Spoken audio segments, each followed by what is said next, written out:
శుభకార్యాలకు పూజార్ల కోసం వెతుకుతున్నారా? ఇక నుండి అవసరం లేదు. పూజారీస్.com లో అతి తక్కువ ధరలకే పూజార్లను ముందే బుక్ చేసుకోండి. వెంటనే కాల్ చేయండి. మధుర మధుర బింబే మంజులం మందహాసే శిశిరమృతవాక్యే శీతలం దృష్టిపాతే విపులమరుణ నేత్రే విస్తృతం వేణునాదే మరకతమణి నీలం బాలమాలోకయేను. భాగవత కథాసుతకి స్వాగతం. బలరామకృష్ణులు ఇద్దరూ పెద్దవాళ్ళు అవుతున్నారు. ఋతువులు గడుస్తున్నాయి, నెలలు గడుస్తున్నాయి, సంవత్సరాలు గడుస్తున్నాయి, మెల్లిగా పెద్దవాళ్ళు అవుతున్నారు. అయితే ఆ సంవత్సరం వీళ్ళు కొంత పెద్దవాళ్ళు అయిన తర్వాత పిల్లలు చూడ్డానికి పెద్దవాళ్ళుగా మగపిల్లల లక్షణం, చిన్నపిల్లల లక్షణం పోయి మగపిల్లల లక్షణం కనపడేంత ఎత్తుగా కనిపిస్తున్నారట. ఆ కాలంలో మార్గశిర మాసంలో గోపకన్యలు నెల రోజుల పాటు కాత్యాయని వ్రతం చేసుకుంటారు. ఇప్పుడు మనం చేస్తున్నదే తిరుప్పావై కూడా కాత్యాయని వ్రతం లాంటిదే. కృష్ణుణ్ణి భర్తగా కావాలని ఆండాళ్ తల్లి చేసిన కాత్యాయని వ్రతమే. ఆమె ఈ గోపికలు చేసిన కాత్యాయని వ్రతాన్నే అనుసరించిందని చెప్పబడింది. అయితే వీళ్ళు ఏం చేసేవాళ్ళు, ప్రతిరోజు ఉదయానికే సూర్యోదయానికి ముందే నిద్రలేచి ఒకళ్ళనొకడు పేర్లతో పిలుచుకునేవాళ్ళు. లేచావా, ఇంకా వెళ్దాం వెళ్దాం రా అని పాటలు పాడుతూ ఇంకా నిద్రపోతున్న స్నేహితురాళ్లను మేల్కొలుపుతూ బయలుదేరుతారు. తర్వాత ఒకళ్ళ చేతులు ఒకళ్ళు పట్టుకుని పాటలు పాడుకుంటూ యమునా తీరానికి వెళ్తారు. అక్కడ స్నానం చేసి ఇసుక మట్టి కలిపి కాత్యాయని దేవి విగ్రహాన్ని తయారు చేస్తారు. ఆ విగ్రహానికి పూలమాలలు వేసి గంధ పుష్పాక్షతలతోనూ లేత చిగుళ్లతోనూ పూజలు చేసి తర్వాత పళ్ళు నైవేద్యం పెడతారు. పూజ చేసేటప్పుడు అందరిది ఒకటే జపమాట, మొత్తం చేసే వాళ్ళందరిది. ఏమంటున్నారు, తల్లి కాత్యాయని, నువ్వు సమస్త శుభాలకి నిలయమైన దానివి, మానవులు దాటడం శక్యం కాని మహామాయవి, మహాయోగివి, సర్వేశ్వరివి. ఒకటే జపం ఈ పూజ, ఇది ధ్యానం. అక్కడి నుంచి అందరి మనసులోనూ ఒకటే కోరికట. అదేమిటి, నీకు మరల మరల నమస్కరిస్తాను తల్లి, నందగోపుడి కుమారుడైన కృష్ణుడు నాకు భర్త అయ్యేలాగా అనుగ్రహించు. ఉన్న గోపికలందరూ కృష్ణుడే భర్తగా కావాలని కోరుకుంటున్నారు. అది కూడా వీళ్ళు కోరేది ఒక్కావిడ్నే, అమ్మవారినే ఈ కోరిక కోరుతున్నారు. ఇలా ప్రార్థిస్తూ గోపకన్యలు శ్రద్ధాభక్తులతోటి కాత్యాయని వ్రతం ఆచరించారు. ఇంకొక 4-5 రోజుల్లో నెల రోజుల వ్రతం పూర్తవబోతోంది. అంటే ధనుర్మాసం చివరికి వచ్చేసిందనమాట. మార్గశిర మాసం చివరికి వచ్చింది అనుకుందాం పోని.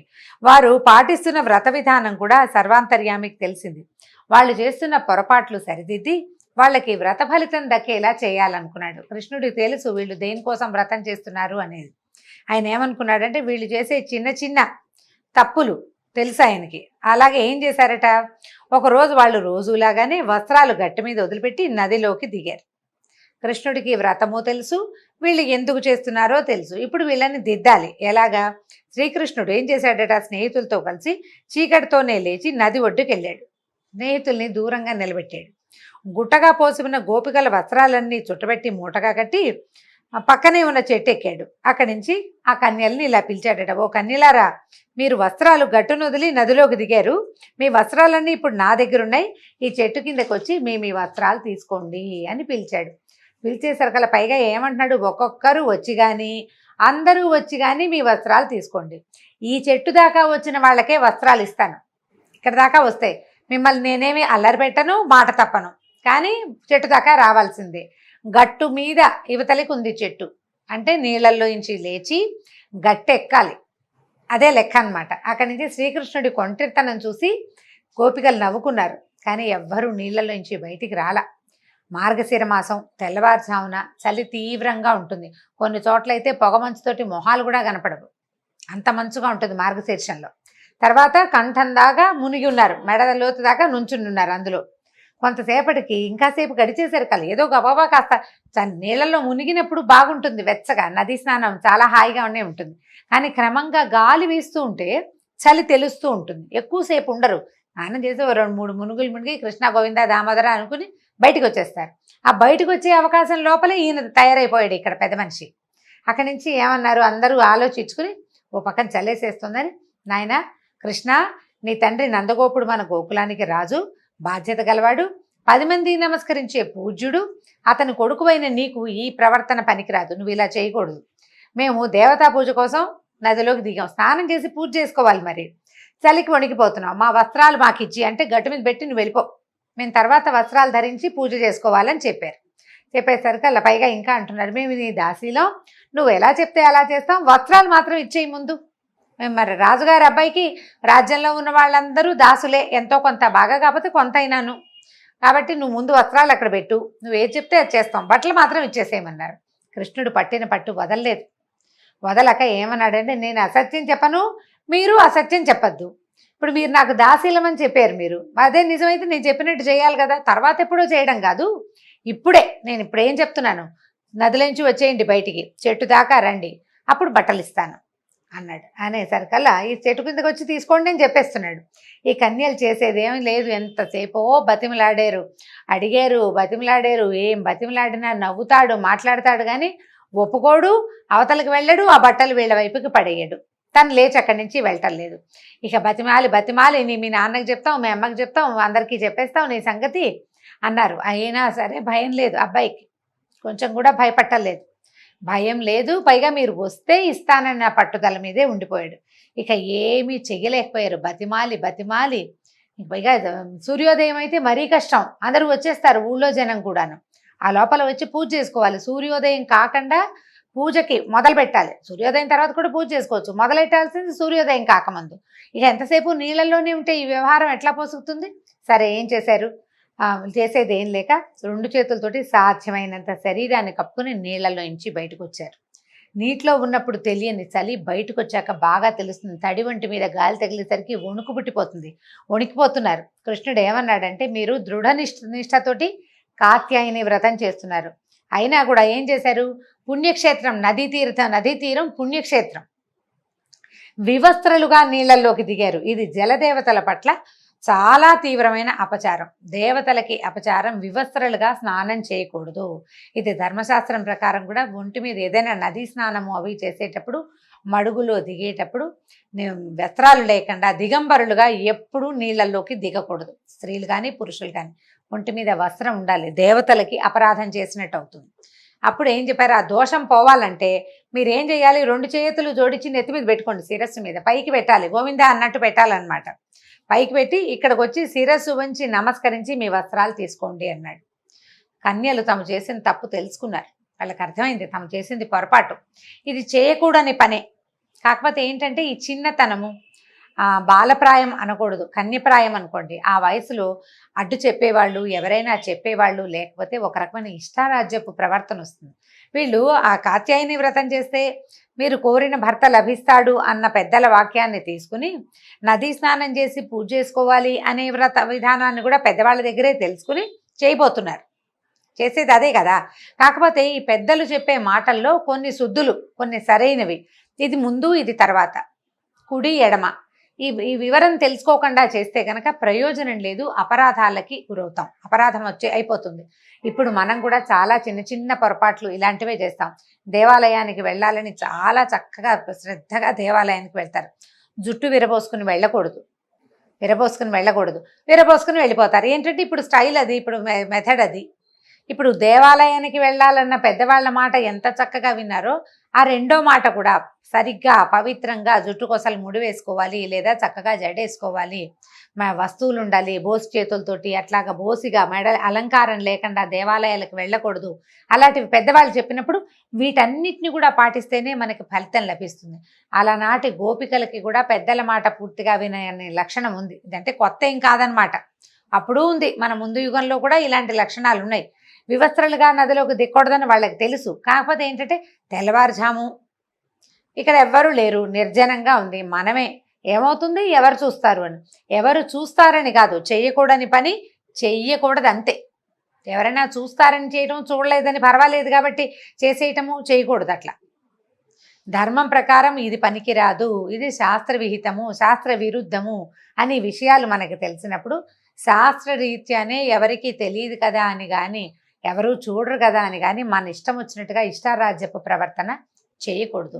మనం భాగవత రామాయణాది గ్రంథాలు కానీ పురాణాలు కానీ తెలుసుకునేది ఎందుకంటే ప్రధానమైంది ఇది చేయాలి, ఇది చేయరాదు. చేయకూడని పనులు చేస్తే ఎలాంటి దుష్పరిణామాలు ఎదురవుతాయో స్పష్టంగా తెలియజేయడానికి ఈ కథలు మనకి జ్ఞాపకం పెట్టుకోండి. నదీ స్నానం ఎక్కడైనా చెరువులో అక్కడ స్నానం చేసేటప్పుడు వస్త్రం లేకుండా చిన్నపిల్లల్ని కూడా దించకూడదు, పిల్లలకు కూడా వస్త్రం ఉంచాలి. అయితే ఏం చెప్తున్నాడు, దండం పెట్టండి అన్నాడు. దండం పెట్టి నడుచుకుంటూ వచ్చి తీసుకోవాలి. అక్కడి నుంచి కన్యలు తాము చేసిన తప్పును తెలుసుకున్నారు. వెంటనే కృష్ణుడు చెప్పినట్లే అతనికి నమస్కరించి 2 చేతులు నెత్తి మీద పెట్టుకుని వచ్చి దిగంబరంగా కృష్ణుడి వద్దకి నడిచి వచ్చి తమ వస్త్రాలు తీసుకుని దోష విముక్తులయ్యారు. ఇక్కడ చెప్తున్నారు చూడండి, కృష్ణుడు తాము చేసిన తప్పుని దిద్దాడు కానీ తమని చులకం చేయడానికి కానీ ఆట పట్టించడానికి కానీ హేళన చేయటానికి కానీ లేకపోతే అడ్వాంటేజ్ తీసుకోవటానికి కానీ చేయలేదు. ఇది గోపికా వస్త్రాపహరణ పిల్ల ఆడవాళ్ళ బట్టలు దొంగిలించాడు అనేది ఒక ఎంత బ్యాడ్ సెంటెన్స్గా పరిణమించేస్తుందంటే అది అసలు అప్పటికి ఆయన వయసు 10-11 సంవత్సరాలే, పెద్దవాడు కాదు. అయితే ఈ పెద్దవాడు కాని పసిబాలుణ్ణి వీళ్ళు భర్తగా ఎందుకు కోరుకున్నారు అంటే వాళ్ళ మానసిక దౌర్బల్యం అది. ఆయన అప్పటికి చిన్నపిల్లాడే, 10-11 సంవత్సరాలు, కొంచెం ఎదిగిన 10 ఏళ్ల పిల్లాడు. వీళ్ళకి ఏమిటంటే అతన్ని చూడడం, ఆయన లీలలు, అతను కదులుతుంటే ఆయన భగవంతుడు అవటం వల్ల ఆయన యొక్క పసితనం తెలిసేది కాదు, పెద్దవాడుగానే అనిపించేవాళ్ళు. ఇంకా ఈ పిల్లాడు పెద్దయ్యాకే మాకు పతి కావాలని కోరుకున్నారు వాళ్ళు, అదే ధోరణి అనమాట. అయితే ఈ భావాలు గ్రహించి సర్వజ్ఞుడైన స్వామి ఇలా చెప్పాడట, మీ మనసులో ఏముందో నాకు తెలుసు, అది వేరే విధంగా పరిణమించకుండా భక్తిగా పరిణమించాలి. ఇప్పుడు ఎవరెవరి వాంఛలు ఎలా ఉంటాయంటే, మనకి ఇది కావాలి, ఒక వస్తువు మనకి కావాల్సిన విధంగానే కావాలని కోరుకుంటాం, జనరల్గా జరిగేది అదే. అయితే భగవంతుడు ఏం చెప్తాడంటే, ఇక్కడ భగవంతుడు వీళ్ళకి ఒక 10-11 సంవత్సరాల మగపిల్లవాడి రూపంలో కనపడుతున్నాడు. కన్యలకి అతను కావాలంటే ఏమనుకుంటారు, వాళ్ళ మనసుకి, వాళ్ళ వయసుకి, వాళ్ళ ఉద్దేశానికి, నేను స్త్రీని, ఈ పురుషుడు నాకు కావాలి, వీడు భర్తగా కావాలని కోరుకుంటున్నారు. ఇప్పుడు ఇలా ఎందుకు కోరుకుంటారు, ఎందుకు చేస్తారంటే వాళ్ళ కర్మానుభవాన్ని బట్టే వాంఛలు, ఆలోచనలు ఏర్పడతాయి. స్త్రీ సహజమైన వాంఛ ఏంటంటే ఒక 14-15 సంవత్సరాల పిల్ల, ఇప్పుడు ఈ కాలం అంటే కొంచెం పెద్దవాళ్ళు అయితే కానీ ఊహలు రావనుకోండి, అప్పుడైతే ఈ పిల్లలు పెద్దవాళ్ళు అయ్యారు అంటే వాళ్ళకి తమకు భర్తని ఎన్నుకునే ఆలోచనలోనే ఉండేవారు.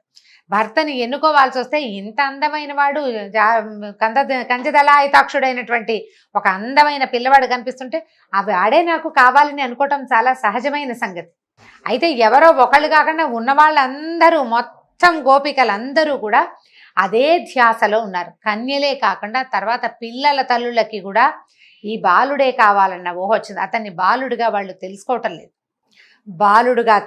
అనుకోవటం లేదు, జగన్నాథుడుగా తెలుసుకోవటం లేదు, నాథుడుగా కావాలని మాత్రమే తెలుసుకుంటున్నారు. వాళ్ళ తాలూకు మానసిక పరిస్థితి ఆ రకంగా ఉంది కాబట్టే అలాంటి ఊహలు ఏర్పడ్డాయి వాళ్ళకి. ఈ గోపికా వస్త్రాపహరణం కానీ, గోపికా గీతలు కానీ ఏవి ఎన్నదగిన విషయాలు కావండి. ఇవన్నీ భగవంతుడి వైపుకి తీసుకెళ్లే మార్గాలు. మనసు భగవంతుడిని కోరుకుంటుందంటే మన వయసులో మామూలు సాధారణ వ్యక్తులకి రకరకాలు ఉంటాయి. మా పిల్లలకి చదువు, మా భర్తకి వ్యాపారాభివృద్ధి, మా అమ్మకి ఆరోగ్యం, ఎన్ని ఉంటాయండి మనకి కోరికలు. పిల్లలు చదువుకుని బుద్ధిమంతులై బ్రహ్మాండంగా ఉండి బాగా చదివేసుకుని బోల్డెన్ ర్యాంకులు వచ్చేసి, ఆ తర్వాత సీట్లు వచ్చి, ఆ పైన ఉద్యోగాలు వచ్చి, ఏ అమెరికావో ఆస్ట్రేలియావో వెళ్ళిపోయే అవకాశం వచ్చి, పిల్లలు బాగా సంపాదించుకుని ఎంత ఊహ చేస్తాం మనం కదా. అవన్నీ ఇస్తాడు ఆ దేవుడు, వరుసగా ఇస్తాడు. ఇప్పుడు మన వాంఛ ఏమిటి, మనకు తెలిసిన ఊహ నుంచి మనం ఆలోచిస్తాం. మనకు కూడా 1,00,000 ఉంటాయి, ఎన్నో కోరికలు ఉంటాయి భగవంతుడి మీద. మన కోరికలన్నీ లిస్టు చదివి చెప్పుకుంటాం. నువ్వు చదివినా చదవకపోయినా జరగాల్సింది జరక్క మాందు, ఎలాగూ జరుగుతుంది. ఇవాళ రోజున 5వ క్లాసులో ఉన్న పిల్లాడు 10 ఏళ్ల తర్వాత ఏ క్లాసులో ఉంటాడంటే లెక్క చెప్తాం, కానీ మనకు పరిస్థితి తెలీదు. దాని మీద మంచి ఆలోచన పెట్టుకుని అట్లా కావాలి, నా పిల్లాడు ఇంత బాగా పైకి వెళ్ళాలి, లేదా నా కూతురు ఇట్లా చక్కగా మంచి వరుడు రావాలి, లేకపోతే నా కూతురే డాక్టర్ అయిపోలేదా, కలెక్టర్ అయిపోవాలి, బోలెడని ఊహించుకుంటాం. ఊహకేముంది, ఇవాళ 5వ క్లాసులో ఉన్న చిట్టి పిల్ల, 2 జళ్ళు వేసుకుని చిట్టి పాపాయి రేపొద్దున కలెక్టర్ అయిపోవాలన్న ఊహ మనం చేయటం లేదు. అలాంటిదే వీళ్ళు భర్త కావాలని కోరుకోవటం కూడా అదేమి విచిత్రము విశేషమైనది కాదు, ఆ కాలానుగుణమైన కోరిక అంతే. అక్కడి నుంచి చూడండి ఈయన ఏం చెప్పాడంటే, ధాన్యపు గింజని ఉడికించినా వేయించినా మొలకెత్తదు, ధాన్యాన్ని పచ్చిగానే ఉంచాలి.